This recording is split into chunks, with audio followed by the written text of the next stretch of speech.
Menyimak kasus Mas Bekhi, antara dugaan rekayasa, atau, part 1. Yuk pemirsa yang budiman dan mempunyai hati nurani. Simak paparan dan kronologi berdasarkan fakta-fakta yang ada. Berdasarkan framing media nasional maupun media lokal, dilansir dari www.tv1news.com, telah melakukan pencabulan terhadap perempuan di bawah umur asal Jawa Tengah. Mas Bekhi dilaporkan ke polisi sejak 2019. Telah melakukan pencabulan terhadap perempuan di bawah umur asal Jawa Tengah.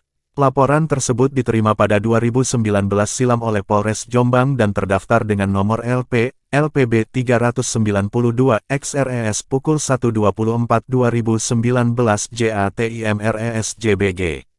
Mas Bekhi dilaporkan atas dugaan pencabulan, pemerkosaan, hingga kekerasan seksual pada 3 santriwati dengan beberapa modus, salah satunya dengan mengadakan sebuah wawancara medis.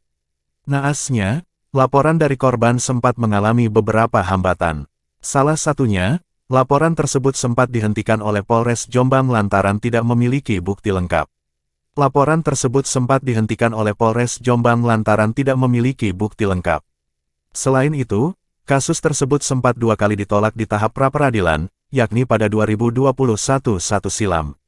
Bahkan, pada proses pra-peradilan tersebut, Mas Bekhi sempat menuntut ganti rugi senilai 100 juta rupiah sekaligus menuntut pemulihan nama baiknya. Tak cukup di situ, pada tahun yang sama jaksa juga menolak berkas kasus selama 7 kali.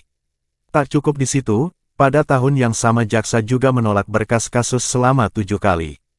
Kini, kepolisian mulai membuka babak baru penyelidikan kasus tersebut hingga menetapkan Mas Bekhi sebagai DPO. Polisi kesulitan menyambangi Mas Bekhi seperti yang disebutkan sebelumnya. Mas Bekhi merupakan seorang putra kiai dan menjadi seorang pengurus pondok. Hal tersebut membuat dirinya disegani oleh pengikutnya. Sejak 2020 silam, penyelidikan tersebut diambil alih langsung oleh Polda Jatim. Melalui Ditreskrimum Polda Jatim, Mas Bekhi berhasil ditetapkan sebagai seorang tersangka. Meski demikian, kepolisian kerap menghadapi hambatan dalam menjemput paksa Mas Bekhi dalam rangka melanjutkan penyelidikan. Kapolres Jombang AKBP Nur Hidayat bersama beberapa aparat kepolisian menjemput paksa Mas Bekhi di Pondok Pesantren Sidikiyah, Kamis, tanggal 7 Juli tahun 2022.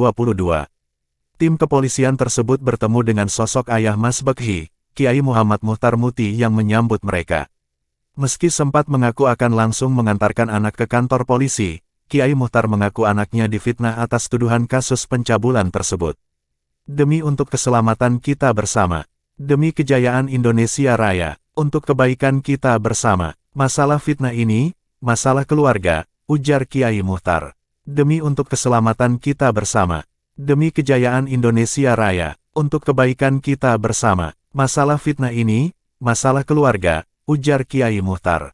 Perkembangan terakhir, polisi sisir area pondok, hadapi blokade. Adapun penjemputan paksa di area Pondok Sidikiyah juga sempat menghadapi blokade dari puluhan santri dan simpatisan Mas Bekhi yang mencegah polisi masuk. Pada hari Kamis, tanggal 7 Juli tahun 2022, sejak pukul 8 waktu Indonesia Barat, petugas gabungan dari Polda Jatim dan Polres Jombang sempat mengalami aksi dorong-mendorong dengan para santri yang menghalang mereka masuk tersebut. Polisi kemudian berhasil mengamankan 2 orang yang terlibat dengan bentrok massa tersebut. Ada 2 orang yang diamankan tadi. Yang bersangkutan 2 orang ini menghalang-halangi proses penyidikan, kata Kabid Humas Polda Jatim Kombes Pol Dirmanto saat di lokasi, Kamis, tanggal 7 Juli tahun 2022. Hingga kini, kepolisian masih berusaha untuk mencari keberadaan Mas Bekhi untuk melanjutkan penyelidikan terhadap kasus tersebut melalui pengadilan. Oleh tim TV1. Kiai Muhtar mengaku anaknya difitnah atas tuduhan kasus pencabulan tersebut. Demi untuk keselamatan kita bersama. Demi kejayaan Indonesia Raya, untuk kebaikan kita bersama. Masalah fitnah ini, masalah keluarga, ujar Kiai Muhtar. Kejamnya framing media-media, penghakiman tanpa peri kemanusiaan, tanpa tabayun. Bahkan, Mas Bekhi dihakimi sebagai predator, padahal status masih tersangka atau terduga. Masih terduga, dan korbannya juga masih diduga. Jumlah korbannya pun simpang siur, ada yang bilang belasan, atau korbannya dikatakan masih anak-anak. Bahkan Kapolda Jatim pun menyatakan korban ada 5 orang.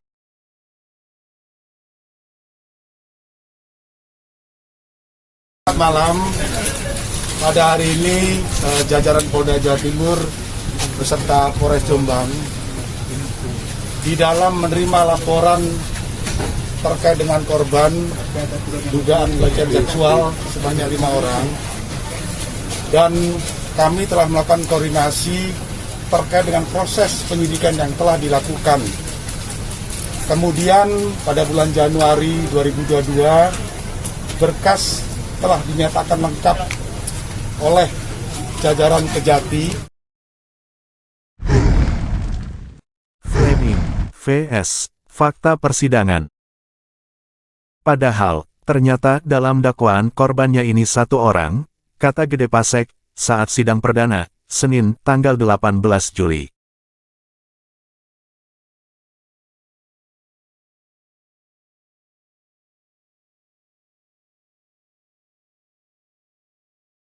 Kuasa hukum klaim korban pencabulan Mas Bekhi hanya seorang.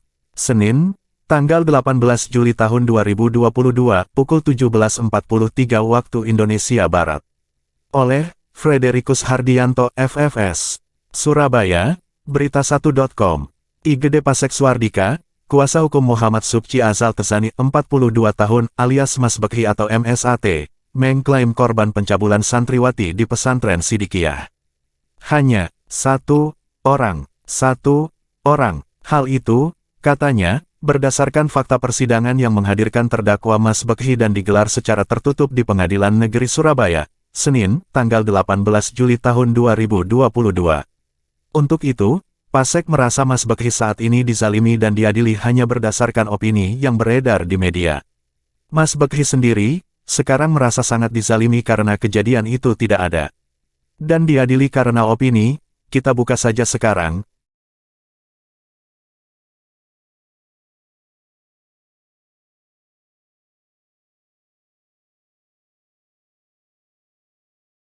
Setelah menyimak berita yang beredar sebelumnya, dengan fakta persidangan yang sedang berlangsung, bagaimana pendapat pemirsa? Bau-bau rekayasa kasus Mas Bekhi semakin menyengat. Terima kasih sudah menonton. Tayangan ini semoga bermanfaat buat kita semua. Pemirsa jangan lupa tekan tombol subscribe, like, lonceng, dan jangan lupa dibagikan ke teman-teman dan saudara kita semua. Sampai jumpa kembali di tayangan berikutnya.